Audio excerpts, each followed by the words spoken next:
25 साल की लड़की 4 जगह मुंह मार के आती है, अरे इसकी तो पीठ नंगी नजर आ रही है। ये बयान किसी और के नहीं, ये बयान उनके हैं जिनको आप मानते हैं, सुनते हैं, उनके कहने पर उसी नक्शे कदम पर चलते हैं। जैसे पहला बयान जो मैंने कहा है कि 25 साल की लड़की 4 जगह मुंह मारती है, वो बयान है आप सबके शायद बहुत फेवरेट और पुकी जिसे कहते हैं आप लोग, यानी कि कथावाचक अनिरुद्ध आचार्य के।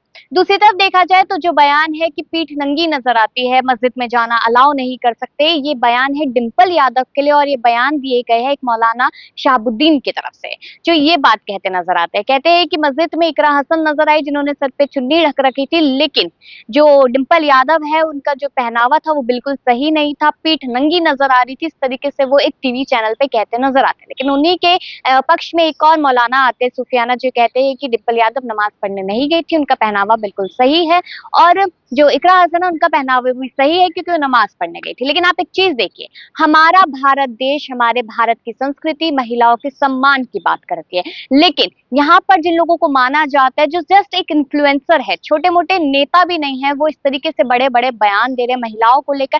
आखिरकार आप कौन होते हैं जज करने वाले? आखिरकार आप कौन होते हैं बताने वाले कि किसको क्या पहनना चाहिए और क्या नहीं?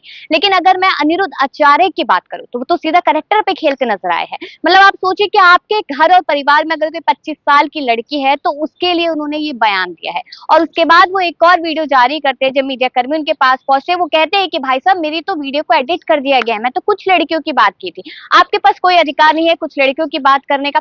कैसे कह सकते हैं आपकी एक 25 साल की लड़की, शायद अगर उनकी खुद की बेटी होती तो शायद वो इस तरीके का बयान नहीं देते। और मुझे लगता है शायद उन्होंने अपनी पत्नी से इस बारे में कोई वार्तालाप नहीं की होगी, उनके 2 बेटे हैं, क्या वो यही ज्ञान अपने बच्चों को दे रहे हैं? और जो लाखों करोड़ों लोगों की भीड़ उनके भवन में जाती है कथा सुनने के लिए, क्या उनको वो यही ज्ञान दे रहे हैं?